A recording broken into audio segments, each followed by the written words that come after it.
Golkar hasil Munas Bali, Pak Akbar Tanjung, langsung dari kediamannya di Jakarta. Pak Akbar, selamat malam, Pak. Selamat malam, Dik. Pak Akbar, saya ingin mulai dengan Anda. Dengan dilantiknya Ade Komarudin, padahal legalitas dari Partai Golkar pun dipertanyakan. Terjadi kekosongan kepemimpinan. Bagaimana Anda melihat diangkatnya atau diresmikannya Ade Komarudin sebagai Ketua DPR? Saya berpendapat bahwa pengangkatan saudara Ade Komarudin sudah tepat, sudah sah, karena beliau ditetapkan oleh kepengurusan DPP Partai Golkar Munas Riau yang memang pada waktu itu masih sah, masih valid.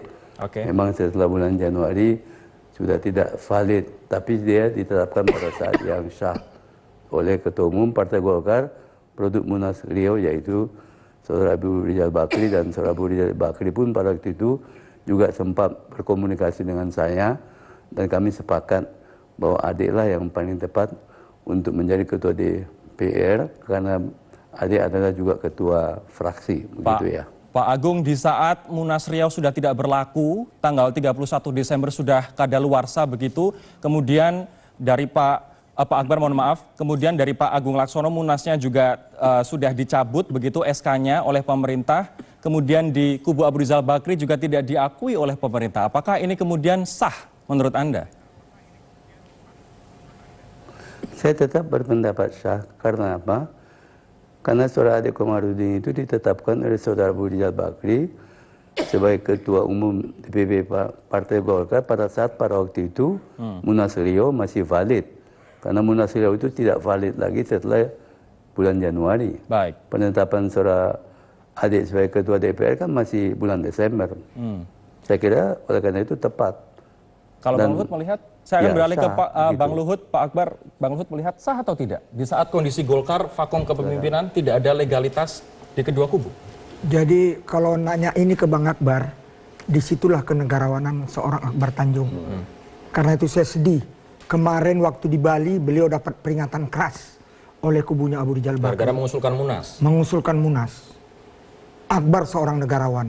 Saya tangan kanan Akbar dikala terakhir Demokrat menang, Golkar menang 2004. Akbar ini kalau ada yang bisa memberi sanksi kepada Akbar, itu manusia-manusia kualat. Ya, tapi saya jadi kembali yang saya katakan tadi, disitulah Akbar. Siapapun, termasuk pertanyaan Rory, beliau pasti akan membela. Sekarang saya sebagai orang hukum, kalau berbicara hukum jujur, seperti yang saya katakan tadi, dalam politik bicara hukum tetap ada etika di atasnya. Elok enggak tadi pelantikan sahabat kita pemenang pemilu PDI Perjuangan, mereka sudah memohon, kami lagi rakernas, tolong pelantikannya nanti. Gitu. Nggak ada masalah, mau adik, mau siapa, nggak ada masalah. Tapi permintaan the winner, kita harus hormati. Ini kok para the loser, seperti nggak tahu diri. Itu yang saya sedih. Itu yang saya katakan kemarin. Akhirnya PDIP tidak ada 104 orang begitu. Iya dong, kita hormati, itu permintaan mereka. Tapi terus kemudian pelantikan tetap berlanjut. Ya itulah, itu yang saya katakan, itu yang saya katakan tadi. Apapun sudah rahasia umum. Partai Golkar, partai yang pernah membesarkan saya.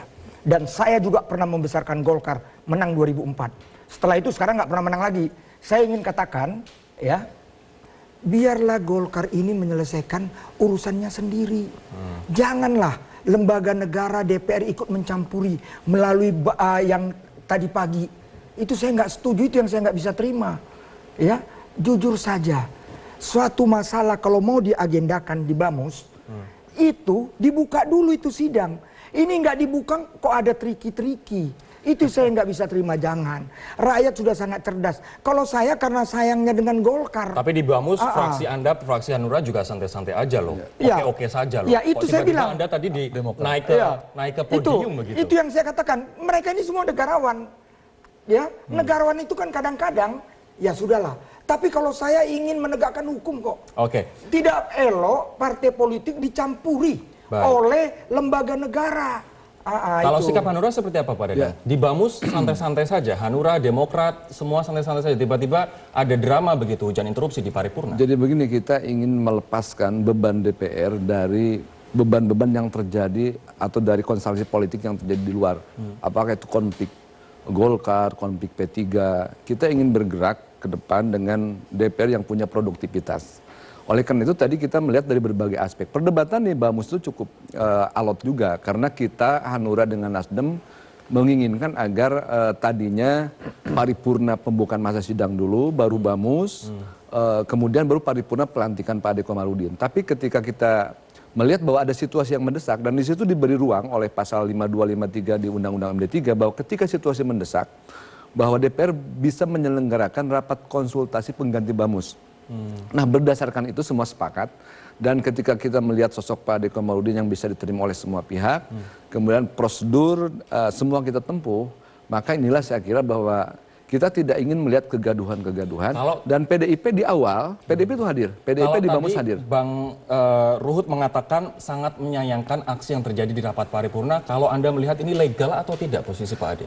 Pak Ade legal, karena prosesnya sudah kita lalui, Bamus sudah kita lalui dan kemudian di DPR itu tidak mengenal adanya misalnya kubu-kubuan, Golkar A, Golkar B, karena yang berhak mengajukan itu adalah fraksi Golkar yang pernah disampaikan, diumumkan di paripurna. Dan fraksi Golkar yang diumumkan di paripurna itu ketua fraksinya adalah Ade Komarudin. Setuju Mas. Itu yang kemudian berhak mengajukan sebagai pimpinan. Jadi kita tidak mengenal kubu-kubu itu. Mas Anda setuju? Ya, kalau begini, celah legalitas yang digunakan pasti mengatakan begini. Pimpinan itu adalah alat kelengkapan DPR. Bahwa di dalam perspektif DPR itu tidak mengenal istilah partai politik, tapi fraksi. Sampai di situ tentu legal. Di situ bisa dirasakan absah. Tetapi kita jangan lupa dalam politik juga penting bahwa fraksi adalah perpanjangan tangan partai politik, parpol. Bahwa betul fraksinya itu seperti Pak Akbar Tanjung yang kita hormati, ada fraksi yang ketika pada saat itu masih ketua umumnya Pak RB dan seterusnya. Tetapi kita ingat betul, jangankan sekali berketua DPR penentuannya, PLT kepala daerah pun itu ada syarat, tidak boleh mengambil kebijakan strategis, mengubah aturan kepala daerah sebelumnya. Ini bukan PLT di Partai Golkar, tidak ada kepengurusan sama sekali. Nah, pertanyaannya, fraksi ada perpanjangan tangan partai politik. Fraksi, misalnya katakanlah hari bagaimana ini apabila Jatah partai Demokrat misalnya, saya kasih contoh, pasti nggak mungkin fraksinya berdiri sendiri secara politik ya. Fraksi Demokrat, pasti Pak Ruhut misalnya ditunjuk menjadi pimpinan DPR, itu pasti fraksi adalah keputusan DPP.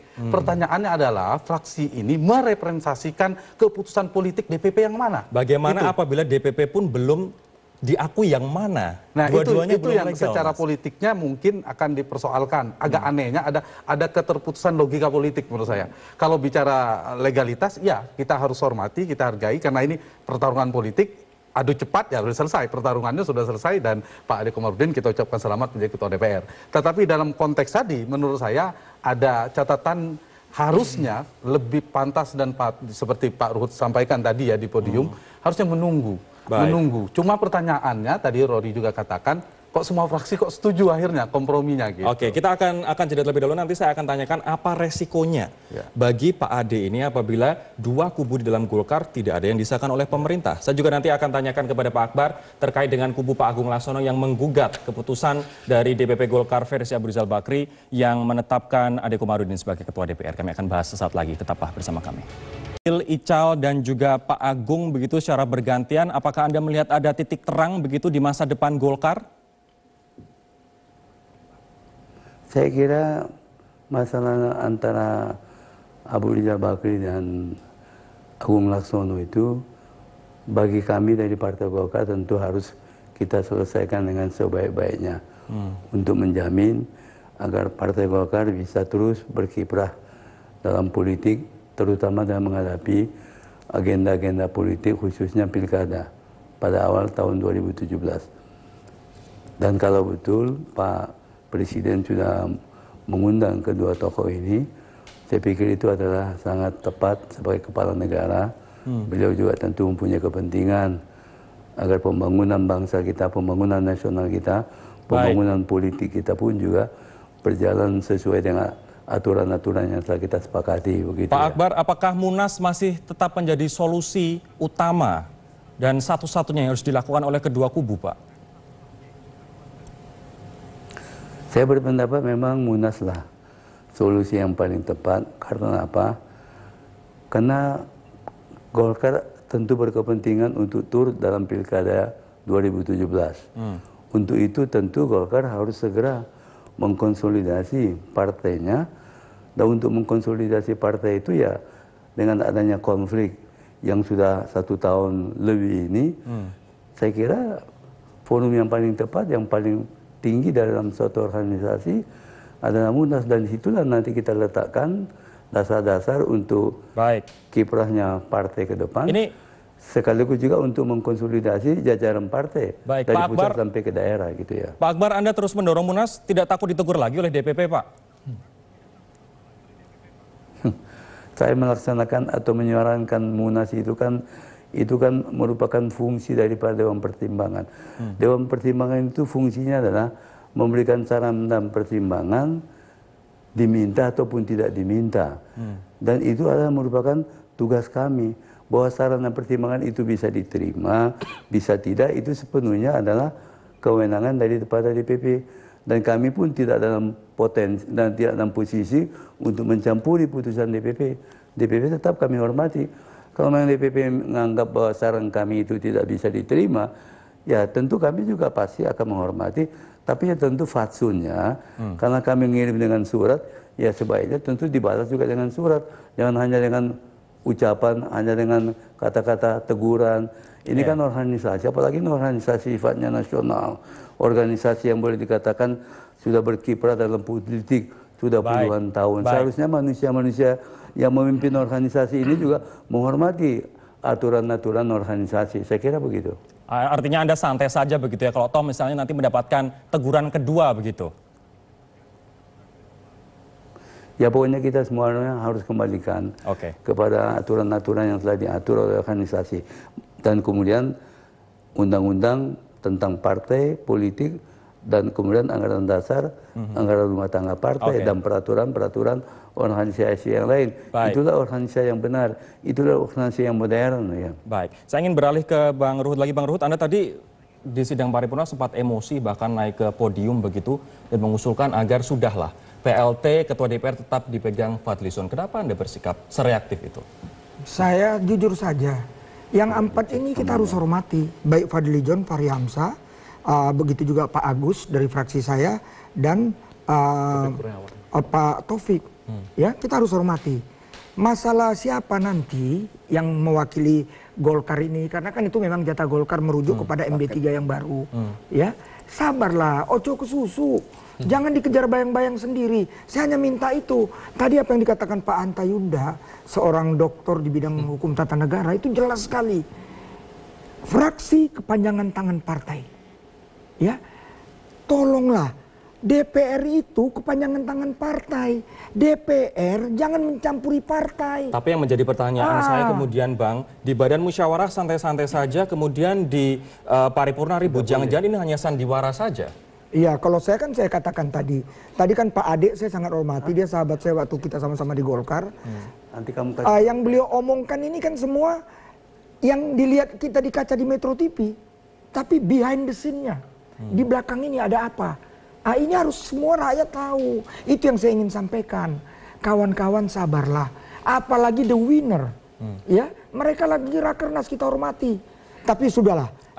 Adakah langkah konkret setelah Pak Ade dilantik begitu, adakah langkah konkret dari Hanura, dari Demokrat, dari teman-teman yang menurut tadi di rapat paripurna menolak dengan tegas?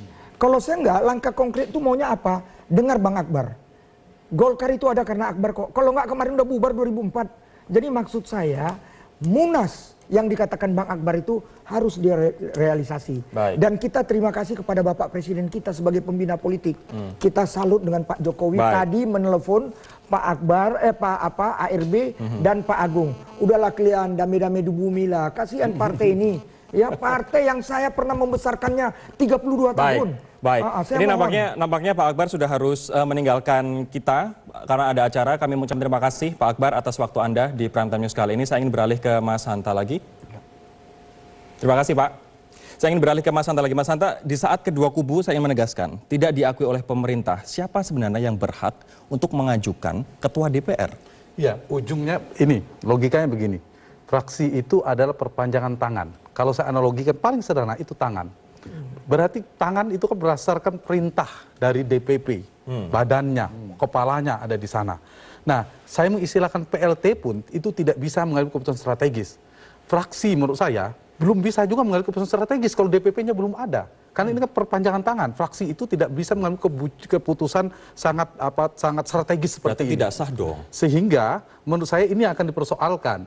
Tidak ada DPP-nya yang mana. Cuma pertanyaannya, ini bisa gagal sebenarnya tadi, kalau kita mundur sedikit, kalau fraksi-fraksi lain kemudian sangat berhati-hati menjaga kredibilitas kelembagaan DPR, misalnya semua fraksi yang 10 fraksi itu, misalnya meminta kepada Golkar atau pimpinan DPR untuk menunda dulu waktu seperti usulan Masalahnya tidak Pak Luhut kompak tadi. begitu, Tidak Mas kompak. Hanta. Nah, itu yang sudah terjadi.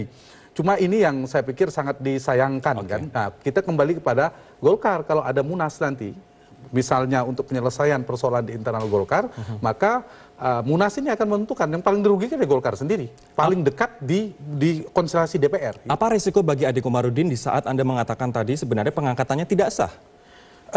Mungkin secara legal orang kan mengatakan sah, karena dari perspektif pimpinan DPR sah, iya. Tapi menurut saya perlu legitimasi politik yang kuat. Karena ini saya menggunakan logika DPP-nya tadi. DPP-nya berbeda ceritanya kalau Pak Ade Komarudin dilantik bulan Desember kemarin. Oke. Nah, sekarang itu ceritanya lain, tidak ada satu kemurusan versi pun yang secara kelembagaan. Jadi saya agak aneh memikirkan mengatakan fraksi memang iya. Cuma kok ada fraksi kemudian tidak ada pijakan basis fondasi dari partainya. Nah, ini yang saya mengandaikan fraksi kok bisa mengambil keputusan, padahal saya logikan PLT pun tidak. Nah, bagi Golkar dalam konteks 2016 ini sangat berbahaya ya, karena dinamikanya akan kencang nanti. Jeda terlebih dahulu, nanti saya akan juga tanyakan menurut pengamatan dari kedua narasumber yang lain, Pak Dadang, Bang Ruhut, apa implikasi, apa resiko dari Ade Komarudin untuk tetap duduk sebagai Ketua DPR. Kami akan membahasnya saat lagi, tetaplah bersama kami. Yuda yang mengatakan sebenarnya pelantikan dari Pak Ade Komarudin bisa ditunda apabila semua fraksi di DPR kompak. Kok tidak kompak, kenapa? Dalam meminta ini dimundurkan begitu, Bang Ruhut? Ya, kalau saya lihat begini. Pertama, kalau mengenai ini kita mesti acung jempol dengan Ade Komarudin. Saya bersahabat lama dengan beliau. Beliau memang seorang lobis yang baik. Jadi mungkin kawan-kawan saya semua fraksi bisa menerima. Apalagi juga waktu rapat Bamus yang mewakili PDI Perjuangan juga seperti yang dikatakan oleh Bapak Presiden yang kita hormati Pak Joko Widodo, udahlah ini 2016 kita jangan gaduh lagi. Ini berarti di luar polemik Golkar sebenarnya sosok pribadi dari Ade Komarudin bisa diterima semua orang di DPR? Oh, kalau adeknya bisa. Ade itu orangnya, saya kebetulan juga dari Jawa Barat ya. Ade itu orang yang sangat humble. Setuju Pak Dadang? Ya, dari sosok memang Pak Ade relatif diterima oleh semua pihak ya. Kemudian pengalaman dan sebagainya. Dan kalau praksi kami kan tadi sudah jelas sekali dari aspek prosedural juga. Karena kalau DPR kan harus dalam tanda kutip menutup mata dari proses yang terjadi di luar. Kita melihat prosedur bahwa dari awal praksi yang diakui itu adalah praksi versi ARB, terlepas Menkumham mengeluarkan SK yang lain. Dan itu tidak pernah terjadi pergantian pimpinan praksi di Golkar ketika Menkumham meng-SK-kan misalnya Kubu Agung Laksono. Jadi tetap yang berkibar di DPR itu adalah kubu ARB. Tapi nyatanya Abu Rizal Bakri tidak diakui oleh pemerintah dan Agung Laksono juga posisinya juga masih tetapi kemudian masih kuat ya, begitu di DPR. Di DPR tetap bahwa praksi yang diakui itu adalah praksi yang versinya Pak Ade Komarudin. Dan kemudian usulan Ade Komarudin menjadi ketua DPR itu adalah dilakukan pada bulan Desember menjelang masa reses. Jadi apakah ini saya kira disitulah kemudian kita menganggap bahwa tidak ada problem hukum ketika Ade Komarudin ditetapkan sebagai ketua DPR. Jadi hampir semua fraksi mengatakan tidak ada problem hukum, kecuali tadi itu prosesnya saja. Oke. Kalau Bang Ruhut melihat adakah keberpihakan pimpinan Dewan untuk menggolkan ini agar jalan terus? Oh jelas, kalau pimpinan Dewan kan kita sudah tahu, ya bagaimana sikap daripada Fadli John, bagaimana sikap Fahri Hamzah. Kita tahu bagaimana mereka selama ini pasang badan dengan Novanto. Novanto udah ke laut, sekarang mereka cuci tangan. Kan kita tahu. Tapi kalau saya maupun Fahri Hamzah sekarang digoyang di PKS, ya, atau juga saya nggak tahu Fadli John juga begitu atau tidak. Kalau saya, biarlah dia pimpinan DPR. nanti yang mimpin Bung Ade Komarudin, mudah-mudahan mereka mulai. Karena kalau mereka ini kenapa? Anda tadi mengatakan bahwa keberpihakan, tapi kenapa Anda mengatakan biarlah mereka menjadi pimpinan? Nah kalau saya begini, PKS sudah membaca itu. Ini Ruhut ini kan pemain 7 benua. Dia kepingin gitu-gitu tapi Fahri Hamzah makin ke laut, nanti PKS-nya ikut ke laut. Karena itu sekarang PKS galau, minta dia diganti. Kalau aku biar aja dia di sana. Yang penting partai saya kami konsolidasi baik. Tapi apapun saya hanya ingin katakan, tadi ini baik sekali Rory. Rory mengatakan Bung Agung nggak bisa menerima kan sekarang melaporkan. Ya hasil tadi menggugat. Tapi itu sebelum dipanggil Bapak Presiden yang kita hormati Pak Joko Widodo. Dengan sudah dipanggil ini saya rasa sahabat-sahabat Golkar, saya mohon dengarlah nasihat Bang Akbar Tanjung. Udahlah munaslah kalian. Memang Metro TV ini aku bangga hebat sekali. Karena tadi judulnya apa? Ade Komarudin, kau yang milih siapa? Biar jelas siapa yang milih Ade Komarudin, segeralah Munas. Baik, oke. Setelah Munas, kawan-kawan udahlah jangan siapa lagi, tetap Ade Komarudin. Ini masalahnya kubu Ical kekeh nggak mau Munas, Bang.